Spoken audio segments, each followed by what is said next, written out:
Hello दोस्तों, नमस्कार। मैं नितिन गुप्ता स्वागत करता हूं आप सभी का आपके अपने यूट्यूब चैनल गुरुकुल इंडिया पर। तो साथियों, आज बात करेंगे आपके सीडीपी बाल विकास के बहुत ही ज़्यादा महत्वपूर्ण प्रश्नों की चर्चा करेंगे आज। जी हाँ, ये आपके सीटेट एग्ज़ाम को लेकर बहुत ही ज़्यादा इम्पोर्टेंट हैं क्वेश्चन, क्योंकि ये सेलेक्टेड क्वेश्चन है आपके एग्ज़ाम को लेकर। क्या है मैं बता दूँ, ये आपके सीटेट 2012 में पूछे गए क्वेश्चन है, तो बिल्कुल ध्यान से समझेंगे। क्वेश्चन किस प्रकार आते हैं सारी चीज़ें डिस्कस करेंगे, कैसे आपको सॉल्व करना है, कैसे क्वेश्चन में निगेटिव टैग वर्ड जानने हैं, पॉजिटिव टैग वर्ड जानने हैं, सारी चर्चा करते हुए चलेंगे वीडियो में। तो बिल्कुल ध्यानपूर्वक समझते हुए चलेंगे, वीडियो को अंत तक ज़रूर देखेंगे।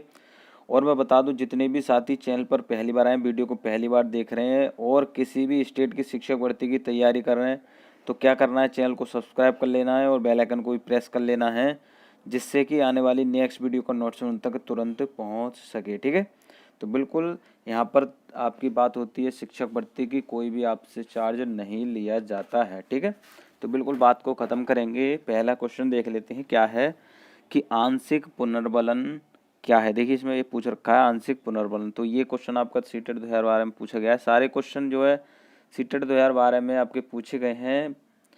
आपका ये क्वेश्चन है आपका सीडीपी बाल विकास का, जिसमें कि 15 क्वेश्चन मैंने करा रखे हैं। तो आपने अगर वो नहीं देखे हैं तो क्या करना है, प्लेलिस्ट में जाकर आपको वीडियो को देखने को मिल जाएगी, तो जाकर जरूर देखेंगे। उसके अलावा भी आपको सारे सब्जेक्ट की वीडियो वहाँ देखने को मिल जाएंगी, तो जाकर जरूर देखेंगे। ठीक है, तो इसमें आंशिक पुनर्बलन की बात हो रही है, तो ऑप्शन ए हमारा है कि सतत पुनर्बलन की अपेक्षा कम प्रभावी होता है।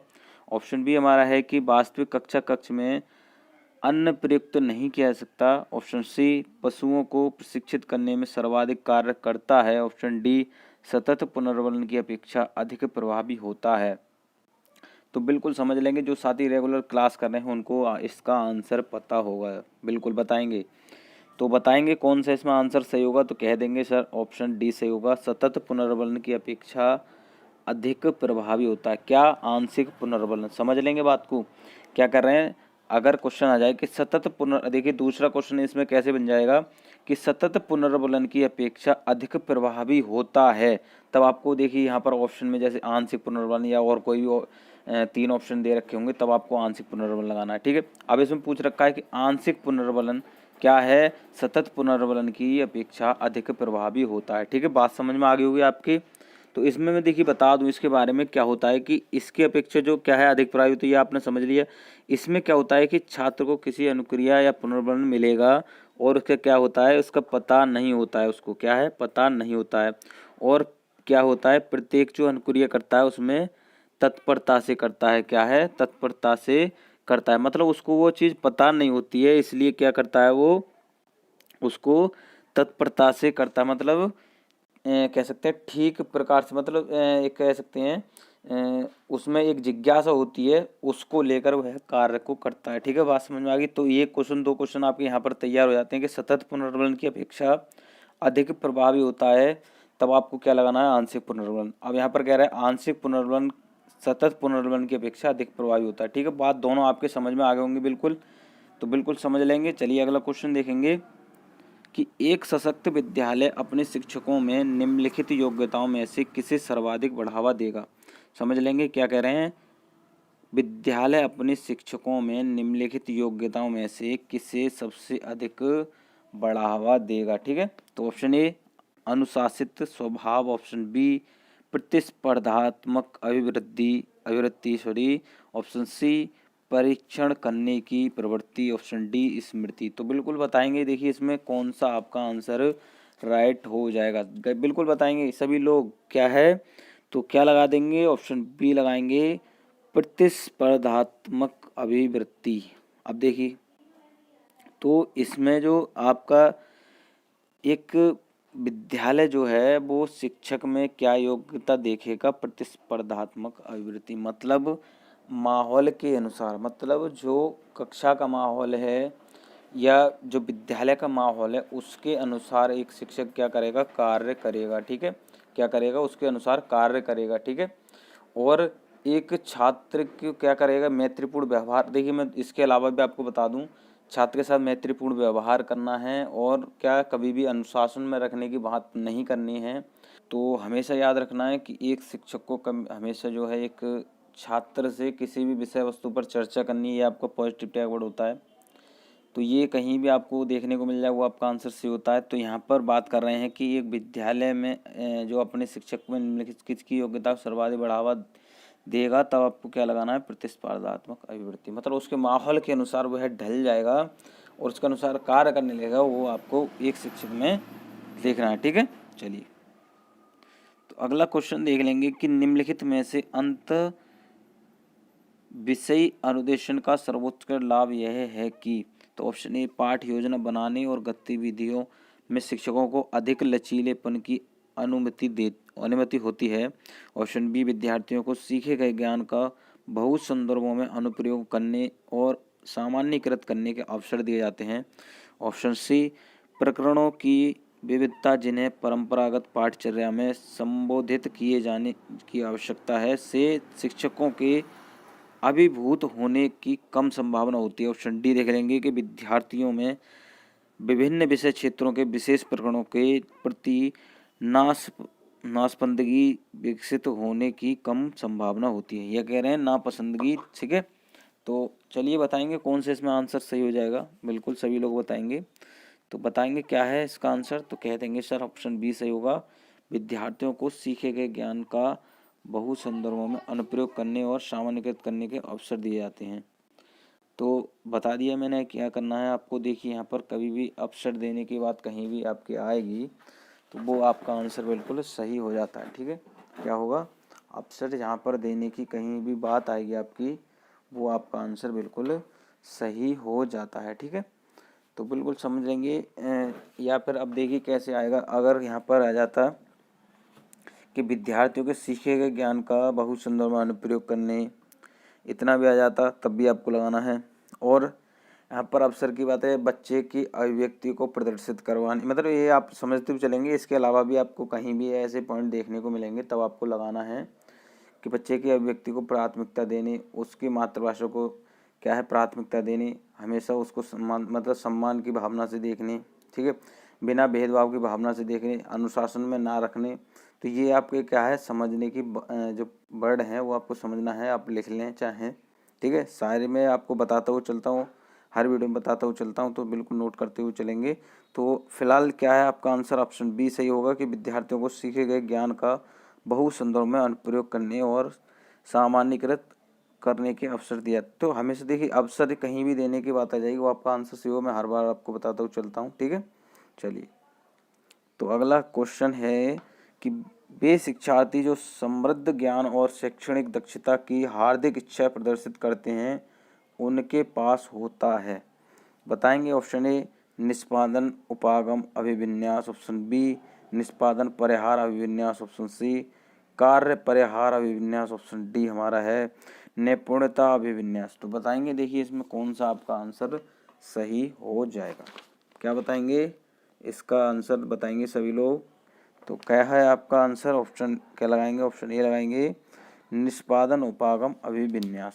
अब मैं बताऊं देखिए क्या होता है कि इसमें जो समृद्ध ज्ञान और शैक्षणिक दक्षता की क्या होती है, हार्दिक इच्छा प्रदर्शित करते हैं कौन, शिक्षार्थी। क्या है, शिक्षार्थी। ठीक है, चलिए क्वेश्चन अगला देखें, शिक्षक के अलावा निम्नलिखित सभी को करते हुए समस्या समाधान को विद्यार्थियों के लिए मज़ेदार बना सकते हैं। समझ लेंगे क्या है, के अलावा की बात आ रही है, शिक्षक ये इसमें आपको भरना है। उसके बाद कह रहे हैं के अलावा निम्नलिखित सभी को करते हुए समस्या समाधान को विद्यार्थी के लिए मज़ेदार बना सकता है। ऐसे कौन सा आपको पॉइंट लगाना है कि इसमें ले हैं ये करता है लेकिन इसके अलावा है। ठीक है, तो तीन ऑप्शन इसके आपके इसमें होंगे और जो नहीं होगा उसके अलावा आपको बताना है। तो ऑप्शन ए, सृजनात्मक चिंतन के लिए असीमित अवसर उपलब्ध कराने। ऑप्शन बी, जब विद्यार्थी स्वयं से कोई कार्य करने की कोशिश कर रहे हो तो उनमें परिपूर्णता की अपेक्षा करने। ऑप्शन सी, मुक्त अंत वाली सामग्री उपलब्ध कराने। ऑप्शन डी, मुक्त खेल के लिए समय देने। तो बताएंगे इसमें देखिए कौन सा आपका आंसर सही है। तो ऐसे क्वेश्चन में देखिए शायद पिछली वीडियो में भी बताए हैं, अगर आपने वो देखे होंगे तो बिल्कुल बता देंगे इसका आंसर क्या होगा आंसर। तो क्या है इसका आंसर, ऑप्शन आप क्या लगाएंगे, ऑप्शन बी लगा देंगे कि जब विद्यार्थी स्वयं से कोई कार्य करने की कोशिश कर रहे हो तो उनसे परिपूर्णता की अपेक्षा करनी। तो बिल्कुल देखिए आपको ये पता चल रहा होगा कि ये थोड़ा नेगेटिव पॉइंट की तरफ जा रहा है, मतलब नेगेटिव आपका ऑप्शन माना जा सकता है। ठीक है, उसके कह रहे हैं उसके अलावा, ठीक है, कह रहे हैं के अलावा। तो शिक्षक जब विद्यार्थी स्वयं से कोई कार्य करने की कोशिश कर रहे हो तो उन पर परिपूर्णता की अपेक्षा करेगा। क्या क्या कर रहे हैं, परिपूर्णता की जो अपेक्षा करेगा, मतलब छात्र जो स्वयं कर रहा है किसी कार्य को, तो क्या छात्र जो ठीक प्रकार से वो कार्य कर सकेगा। ठीक है, तो कोई भी बच्चा देखिए विभिन्न प्रकार के बच्चे होते हैं, तो जरूरी नहीं है कि सभी बच्चे जो है ठीक प्रकार से उस कार्य को कर सकेंगे। ठीक है, तो कुछ ना कुछ उसमें कमी भी करेंगे। तो बिल्कुल इसके अलावा आपको बताना है, तो इसमें आपका ऑप्शन बी सही है। अब मैं बता दूं, मुक्त खेल के लिए समय देने, अंत वाली सामग्री उपलब्ध कराने, सृजनात्मक चिंतन, असीमित अवसर उपलब्ध कराने, ये आपका बिल्कुल पॉजिटिव हो जाएगा। तो बिल्कुल बता देंगे, तो सृजनात्मक चिंतन, ठीक है, जिसमें बच्चा स्वयं करके सीखता है किसी चीज़ को, तो उसका असीमित अवसर, मतलब जिसका कोई पता मतलब नहीं है। सीमित होता है एक, मतलब एक बंधा हुआ, और असीमित होता है उसका कोई मतलब बांध नहीं है। ठीक है, उसको बार बार अवसर देना है, किसके लिए, सृजनात्मक चिंतन के लिए। ठीक है, तो इसमें बताना है के अलावा, तो आपको ऑप्शन बी लगाना था। चलिए क्वेश्चन अगला देख लेंगे कि भाषा में अर्थ की सबसे छोटी इकाई है। तो वेरी वेरी इंपॉर्टेंट लिख लेंगे सबसे पहले, तो क्या है, वेरी वेरी इंपॉर्टेंट क्वेश्चन लिख लेंगे। देखिए क्वेश्चन तो आपके आए हुए हैं, लेकिन कई बार क्या होता है कि रिपीटेड क्वेश्चन आते रहते हैं, तो सारी चीज़ समझते हुए चलेंगे। तो इसमें कह रहे हैं कि भाषा में अर्थ की सबसे छोटी इकाई है। तो ऑप्शन ए रूपिम, स्वनिम, संकेत, प्रयोग, विज्ञान, वाक्य। तो बिल्कुल बताएंगे, देखिए कौन सा इसमें आंसर सही होगा, तो कह देंगे ऑप्शन बी सही होगा, स्वनिम। क्या है, स्वनिम। तो स्वनिम देखिए क्या है कि इसमें जो क्या होता है कि बोलचाल की क्या होती है, भाषा उच्चारित रूप की यह न्यूनतम विशेषता है। क्या है, उच्चारित भाषा जो होती है उसकी क्या है, न्यूनतम विशेषता होती है। ठीक है, तो जिसके द्वारा क्या होता है, कही गई बात का क्या होता है, उसमें अन्य बात में अंतर स्पष्ट किया जाता है। ठीक है, क्या है, कही गई जो बात है उसमें क्या है, अन्य बात से अंतर स्पष्ट किया जाता है। ठीक है, समझ में आ गई होगी बात आपके। स्वनिम मतलब स्वयं द्वारा कही गई। ठीक है, क्या है, स्वयं द्वारा कही गई, तो अन्य बात है उसके क्या है, उसमें अंतर किया जाएगा। ठीक है, तो क्वेश्चन अगला देख लेंगे, क्या है कि बहुबुद्धि सिद्धांत निम्नलिखित निहितार्थ देता है सिवाय। तो समझ लेंगे, बिल्कुल कह रहे हैं बहुबुद्धि सिद्धांत निम्नलिखित निहितार्थ देता है सिवाय। तो ऑप्शन ए विविध तरीकों से सीखने का आकलन किया जा सकता है। ऑप्शन बी संवेगात्मक बुद्धि बुद्धि लब्धि से संबंधित नहीं है। ऑप्शन सी हमारा है बुद्धि प्रक्रमण संक्रियाओं का एक विशिष्ट समुच्चय समाधान के लिए किया जाता है। ऑप्शन डी विषयों को विभिन्न तरीकों से प्रस्तुत किया जा सकता है। तो बताएंगे कौन सा इसमें आंसर सही हो जाएगा। तो क्या है इसका आंसर, क्या बताएंगे, ऑप्शन क्या लगा देंगे, ऑप्शन लगाएंगे ऑप्शन सी बुद्धि प्रक्रमण संक्रियाओं का एक विशिष्ट समुच्चय समाधान के लिए किया जाता है। कह रहे हैं, देखिए दोबारा समझ लेंगे, बहुबुद्धि सिद्धांत निम्नलिखित निहितार्थ देता है, किसके सिवाय, किसके दे रहे हैं, विशिष्ट समुच्चय समाधान के लिए क्या किया जाता है, प्रक्रमण बुद्धि प्रक्रमण संक्रिया। क्या है, दोबारा समझेंगे, बुद्धि प्रक्रमण संक्रियाओं का क्या है, एक विशिष्ट समुच्चय समाधान के लिए किया जाता है, इसके सिवाय बात कर रहे हैं। ठीक है, समझ में आ गई बात आपके। अब मैं देखिए और इसके बारे में आपको बता देता हूँ। तो ये क्या होता है, किसी भी प्रकार का संवेगात्मक बुद्धि लब्धि से संबंधित नहीं है। क्या है, किसी भी प्रकार की संवेगात्मक बुद्धि लब्धि से यह संबंधित नहीं है। और क्या कहेंगे, बहुबुद्धि में विषयों को क्या है, विभिन्न तरीकों से प्रस्तुत किया जाता है। किसमें, बहुबुद्धि में क्या है, बहुबुद्धि में विभिन्न विषयों को क्या है, प्रस्तुत किया जाता है, किस तरीके से, विभिन्न तरीकों से। ठीक है, समझ में आ गई बात। चलिए क्वेश्चन अगला देख लेंगे कि निम्नलिखित में से कौन सा सीखने के लिए अधिकतम रूप से अभिप्रेरित करता है। ऑप्शन ए असफलता से बचने के लिए अभिप्रेरणा। ऑप्शन बी बहुत सरल या कठिन लक्ष्यों का चयन करने की प्रवृत्ति। ऑप्शन सी लक्ष्यों को प्राप्त करने में व्यक्तिगत संतुष्टि। ऑप्शन डी वहाँ कारक। तो बिल्कुल जो साथी हमारे रेगुलर हैं, जो हमारे चैनल से जुड़े हुए बताएंगे बिल्कुल इसमें कौन सा आप आंसर लगाएंगे।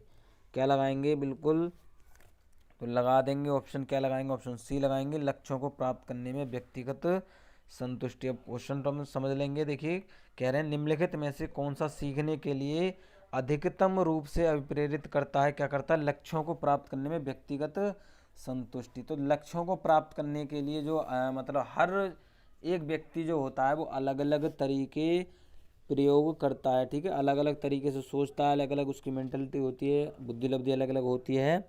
समझ में आ गई बात। चलिए क्वेश्चन अगला देख लेंगे कि क्वेश्चन अगला है कि बुद्धि लब्धांक सामान्यतः रूप से शैक्षणिक निष्पादन से संबंधित होते हैं। समझ में आ गई बात। कह रहे हैं बुद्धि लब्धांक सामान्यतः रूप से शैक्षणिक निष्पादन से संबंधित होते हैं। तो ऑप्शन ए हमारा उच्च, ऑप्शन बी मध्यम, ऑप्शन सी कम से कम, ऑप्शन डी पूर्ण। तो बिल्कुल बता देंगे कौन सा इसमें आंसर सही होगा। तो क्या होगा, ऑप्शन ए लगाएंगे उच्च। बुद्धि लब्धांक सामान्यतः उच्च रूप से शैक्षणिक निष्पादन से संबंधित होते हैं, मतलब जिसमें जो आपकी बुद्धि लब्धि जो होती है, तो सामान्यतः देखिए कोई भी सामान्य है, उसके बाद में अगर उच्च की बात आ रही है तो शैक्षणिक निष्पादन से संबंधित यहाँ पर होते हैं, ठीक है, समझ में आ गई हुई। चलिए क्वेश्चन देख लेंगे।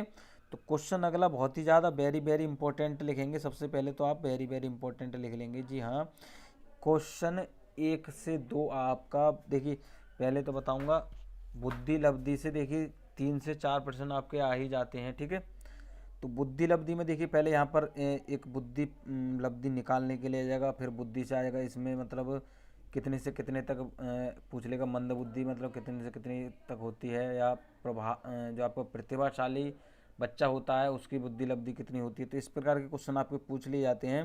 तो सारी चीज़ें डिस्कस करते हुए चलेंगे। बिल्कुल सीटेट से पहले आपकी इतनी बेहतर तैयारी हो जाएगी कि बिल्कुल आपको जो क्या है 120 लाने से कोई नहीं रोक सकता, ठीक है। तो बिल्कुल चैनल से जुड़े रहेंगे, सारी चीज़ें बिल्कुल क्लियर करते हुए चलेंगे। कोई भी अगर आपका डाउट है तो बिल्कुल टेलीग्राम चैनल से जुड़ जाएंगे। सारे डाउट आपके टेलीग्राम चैनल पर ही क्या किए जाते हैं, क्लियर किए जाते हैं, ठीक है। तो बिल्कुल बता देंगे। तो देखिए इस क्वेश्चन, देखिए एक क्वेश्चन ये है, इसको समझ लेंगे तो इससे रिलेटेड जितने भी क्वेश्चन अगर कहीं भी आप देख लेते हैं, जरूरी नहीं है सी टेट में हो, UP TET, C TET, M P TET, Bihar TET, मतलब कोई सा भी टेट हो, क्वेश्चन आपका इससे आता है, ध्यान से समझेंगे, ठीक है। तो इसमें कह रहे हैं कि 16 वर्षीय बच्चा बुद्धि लब्धि परीक्षण में क्या है 75 अंक प्राप्त करता है, उसकी मानसिक आयु होगी, ठीक है, क्या है, उसकी मानसिक आयु वर्ष होगी। समझ लेंगे। देखिए सबसे पहले कह रहे हैं, देखिए कितने वर्ष का बच्चा है, 16 वर्ष का बच्चा है, ठीक है, क्या है, 16 वर्ष का बच्चा। पहले तो आप ये इसमें एक फॉर्मूला होता है उसको ध्यान से समझेंगे। देखिए दोनों चीज़ समझाऊंगा। सबसे पहले आई क्यू होता है, देखिए मैं यहाँ आपको लिख के बताता हूँ, अगर नोट भी कर सकते हैं आप, नोट करेंगे सबसे पहले तो, क्योंकि आपका फॉर्मूले से भी आ जाता है, फॉर्मूला पूछ लेगा उसमें एक चीज़ मतलब गायब कर देगा उसमें, कोई भी चीज़, कोई भी जो है आपका, तो उसमें एक चीज़ गायब होगी, उसमें आपको बताना है कि इसमें कौन सा सही, एक सही होगा उसको आपको बताना है, ठीक है। तो आई क्यू बराबर होता है MA/CA, ठीक है, क्या है, MA/CA इंटू 100, क्या है, दोबारा से देख लेंगे। देखिए तो आई क्यू बराबर होता है आपका MA/CA इंटू 100 होता है। अब देखिए इसमें MA बता दूँ मैं मानसिक आयु होता है, और CA होती है आपकी वास्तविक आयु, क्या है, CA होती है आपकी वास्तविक आयु और MA होती है मानसिक आयु। तो पहले ये तो देखिए इस प्रकार से भी पूछ लेगा, और क्या है हिंदी में भी कहीं देखे ऐसे लिखेगा आ जाएगा कि बुद्धि लब्धि बराबर, ठीक है। तो नोट कर लेंगे सबसे पहले तो आप मानसिक आयु, ठीक है, बटे वास्तविक आयु, ठीक है, समझ लेंगे। बिल्कुल क्वेश्चन आपका इससे आता ही आता है। तो गुणा 100, देखिए ये दोनों मैंने फॉर्मूले हिंदी में और शॉर्ट फॉर्म में जैसे आपके पूछे जाते हैं, जैसे कभी आपका देखिए CA गायब हो जाएगा इसमें, MA/IA या EA लिख देगा। देखिए मैं दोबारा बता दूं, MA/CA यहाँ पर लिखा था, CA की जगह EA लिखा होगा और इंटू 100 होगा। तो इस प्रकार आपको ऑप्शन दे देगा आपको कन्फ्यूज़ करने के लिए। तो आपको अगर सही पता होगा तो आप गलत लगाएंगे ही नहीं। तो MA/CA होता है इंटू 100 होता है कि आई क्यू बराबर बुद्धि लब्धि और मानसिक आयु बटे वास्तविक आयु इंटू 100। अब आपने कुछ जो है इसका फॉर्मूला समझ लिया। अब आप 1 सेकंड में क्या करेंगे, इसका आंसर निकाल देंगे। ठीक है, तो सबसे पहले फॉर्मूला आपने ये किया, आई क्यू हमारा देखा 75 जो है कितना 75 अंक है। ठीक है, आई क्यू यहाँ पर दे रखा है 75। ठीक है, आई क्यू कितना दे रखा है 75। देखिए कि मैं यहाँ पर देखिए फॉर्मूला यहाँ पर मैं पहले लिख देता हूँ और उसके बाद में आपके जो है इसी में आपको हल करके दिखाऊंगा। आई क्यू हमारा 75 दे रखा है। ठीक है, हमने लिख दिया है नीचे। और उसके बाद में सी ए, देखिए सी ए जो होती है वास्तविक आयु होती है 16 वर्षीय बच्चा, मतलब उसकी वास्तविक आयु जितने बच्चे की क्या है वर्ष बताया जा रहा है कि 16 वर्ष का बच्चा है।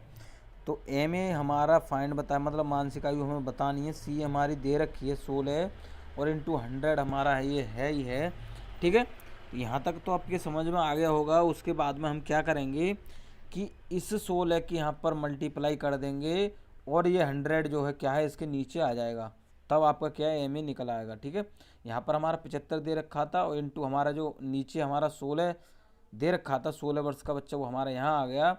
और जो हमारे 100 इंटू मतलब जो हमारे 100 थे वो हमारे इसका बटे में पहुँच जाएगा। उसके बाद में हमारा यहाँ पर एम ए रह जाएगा। बस इतनी समझ में आ गया। अब इसको क्या करेंगे, हल करेंगे।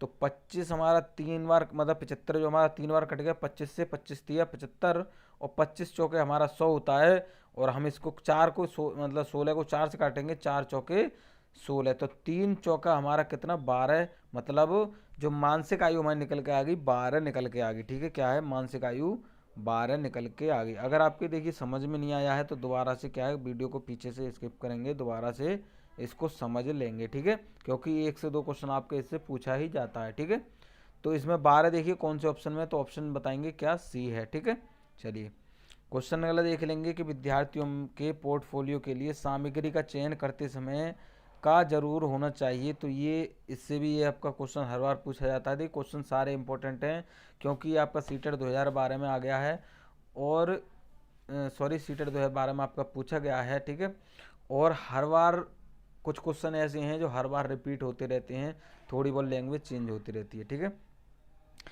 तो इसमें बताना है ऑप्शन ए अन्य शिक्षकों समावेशन, विद्यार्थियों समावेशन, अभिभावकों समावेशन।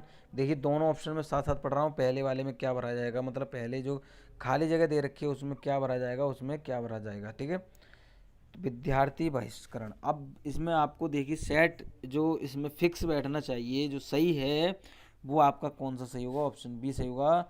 मैं बता दूं दोबारा, देखिए विद्यार्थियों के पोर्टफोलियो के लिए सामग्री का चयन करते समय विद्यार्थियों का समावेशन जरूर होना चाहिए। ठीक है, उसमें विद्यार्थी का होना ज़रूरी है। पोर्टफोलियो में क्या कह रहे हैं, पोर्टफोलियो क्या होता है, एक विद्यालय के अंदर एक छात्र की पूरी क्या है लिखित रूप में जानकारी आपकी इसमें उपलब्ध होती है, किसमें पोर्टफोलियो में। तो क्या लगाना ऑप्शन आपको बी लगाना है, विद्यार्थी का समावेशन जरूर होना चाहिए। ठीक है, चलिए क्वेश्चन अगला देख लेंगे। सफल समावेशन को निम्नलिखित की आवश्यकता होती है सिवाय, तो ऑप्शन देखेंगे किसके सिवाय होती है। तो ऑप्शन ए संवेदनशील बनाना, ऑप्शन बी पृथक्करण, ऑप्शन सी अभिभावकों की भागीदारी, ऑप्शन डी क्षमता संवर्धन।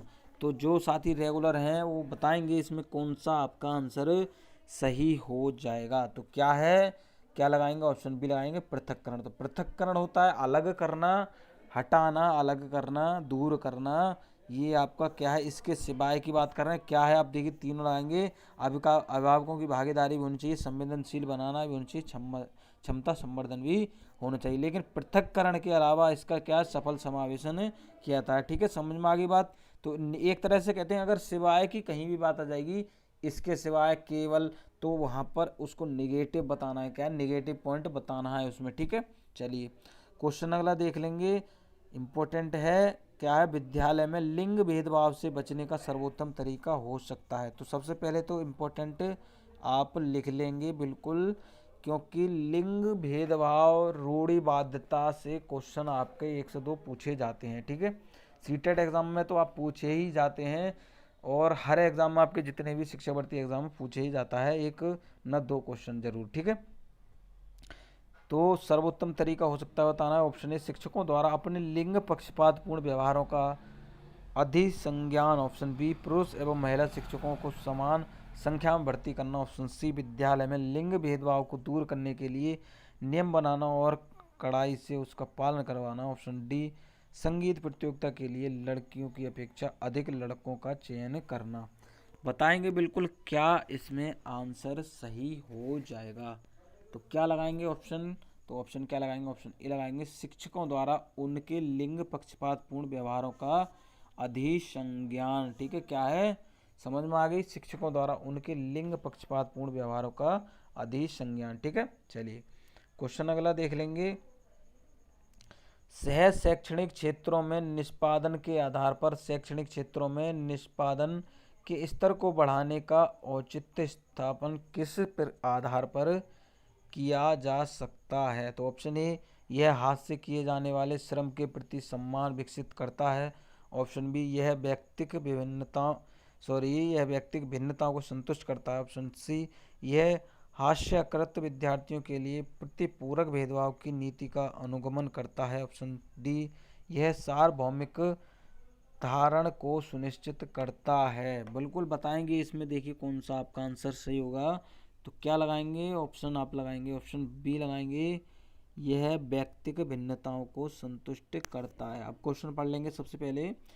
सह शैक्षणिक क्षेत्रों में निष्पादन के आधार पर शैक्षणिक क्षेत्रों में निष्पादन के स्तर को बढ़ाने का औचित्य स्थापन किस आधार पर किया जा सकता है। तो किस आधार पर किया जा सकता है, आपका व्यक्तिक भिन्नताओं को क्या करता है, यह संतुष्ट करता है। क्या है, जो आपका शैक्षणिक क्षेत्रों में निष्पादन स्तर बढ़ाने की यहाँ पर बात आ रही है, क्या करता है, यह व्यक्तिक भिन्नताओं को संतुष्ट करता है। ठीक है, समझ में आ गई। चलिए क्वेश्चन अगला देखेंगे कि विद्यालय में नियमित उपस्थिति के लिए वंचित बच्चों को प्रोत्साहित करने का निम्नलिखित में से कौन सा तरीका सर्वाधिक उपयुक्त होगा। तो ये क्वेश्चन पहले देखिए आप इम्पोर्टेंट लिखेंगे, क्वेश्चन आपका देखिए बार बार पूछा जाता है। सबसे पहले देखिए इसमें मैं आपको बता दूं दूसरी तरीके से कैसे पूछेगा। प्रोत्साहन की बात आ जाएगी और बढ़ावा देने की बात आ जाएगी, ऐसे क्वेश्चन आपके पूछे जाते हैं। तो सर्वाधिक उपयुक्त तरीका बताना है तो आवासीय विद्यालय खोलना। ऑप्शन बी, बच्चों को विद्यालय आने की अनुमति ना देने का कानून दंडनीय अपराध बनाया जाए। ऑप्शन सी, विद्यालय द्वारा बच्चों को एकत्रित करने वाले एक व्यक्ति को नियुक्त किया जाए जो प्रतिदिन घरों से बच्चों को लेकर आए। ऑप्शन डी, बच्चों को आकर्षित करने के लिए प्रतिदिन 5 रुपया देना। तो ये क्वेश्चन देखिए आपको देखकर सुनकर समझकर देखिए, यहाँ पर जैसे मैं बोला हूँ आपको देखकर पता चल होगा कि ये है कुछ समझने लायक है, इंपॉर्टेंट क्वेश्चन है, तो ध्यान से समझ लेंगे। तो क्या लगाएंगे, ऑप्शन क्या लगाएंगे, ऑप्शन ए लगाएंगे, आवासीय विद्यालय खोलना। अब पहले क्वेश्चन दोबारा पढ़ लें कि विद्यालय में नियमित उपस्थिति के लिए वंचित बच्चों को प्रोत्साहित करने का निम्नलिखित में से कौन सा तरीका सर्वाधिक उपयुक्त होगा। अब इसमें देखिए वंचित बच्चे कैसे हो सकते हैं, जैसे मतलब कोई भी बच्चा किसी न किसी अक्षमता से पीड़ित, मतलब किसी न किसी कह सकते हैं शारीरिक रूप से, मानसिक रूप से और आँखों के द्वारा, मतलब किसी न किसी जो चीज़ है उससे जो है वंचित है। ठीक है, समझ में आ गई बात। किसी न किसी कारण जो क्या है विद्यालय नहीं जा पाता है, तो क्या करना है, आवासीय विद्यालय खोलना। अब आवासीय विद्यालय देखिए जैसे आपके आंगनवाड़ी होती है, ठीक है, जैसे आपके गांव में कस्बे में क्या होते हैं, आंगनवाड़ी होती हैं, तो वो क्या है आवासीय विद्यालय आपके कहे जा सकते हैं। ठीक है, समझ में आ गई बात। तो तरीका क्या है, ये आवासीय विद्यालय खोलने का सर्वाधिक उपयुक्त तरीका, समझ में आ गई बात। अब मैं निगेटिव बता दूं, देखिए विद्यालय द्वारा बच्चों को एकत्रित करने वाले एक व्यक्ति को नियुक्त किया जाए और दिन प्रतिदिन घरों से बच्चों को लेकर आए, तो ये भी आपका निगेटिव होगा। विद्यालय आने अनुमति देने का कानून दंडनीय अपराध बनाया जाए, तो ये बिल्कुल निगेटिव हो जाएगा, समझ में आ गई। बच्चों को आकर्षित करने 5 रुपये देना, ठीक है, ज़रूरी नहीं है, जब बच्चा आ ही नहीं सकता तो 5 रुपये से वो कुछ नहीं कर पाएगा। ठीक है, क्योंकि वो किसी न किसी से पीड़ित है, मतलब किसी न किसी उसमें विकार है। ठीक है, तो आवासीय विद्यालय खोलने की यहाँ पर बात आ रही है। छोटा बच्चा है, किसी कारणवश नहीं आ पाता है, तो आवासीय विद्यालय खोलना चाहिए। ठीक है, तो हर गांव हर कस्बे में आपका ये होना चाहिए, तो इससे आपका क्वेश्चन आ जाता है। अब मैं देखिए भाषा से बता दूं, एक आपका हिंदी में आ जाता है कि बच्चा जो है भाषा सीखकर कहाँ से आता है, तो बताएंगे अपने परिवेश से सीखकर आता है। ठीक है, बच्चे का प्राथमिक स्कूल कौन सा होता है, उसका घर परिवार होता है, समझ में आ गई बात। तो मैं आशा करता हूँ जितने भी क्वेश्चन कराए हैं बिल्कुल आपके समझ में आ गए होंगे। तो अगर समझ में आ रहा है तो क्या करना है, एक बार सारे दोस्त जितने भी हमारे वीडियो को देख रहे हैं एक बार वीडियो को लाइक कर देंगे, अपने सभी साथियों के साथ शेयर कर देंगे जितने भी साथी शिक्षक भर्ती की तैयारी कर रहे हैं, ठीक है। तो बिल्कुल मैं ऐसी लेटेस्ट वीडियो आपके लिए लेकर आता रहूँगा, बिल्कुल जुड़े रहेंगे इस चैनल से। तो बिल्कुल मिलते हैं अगली वीडियो में। वीडियो देखने के लिए धन्यवाद।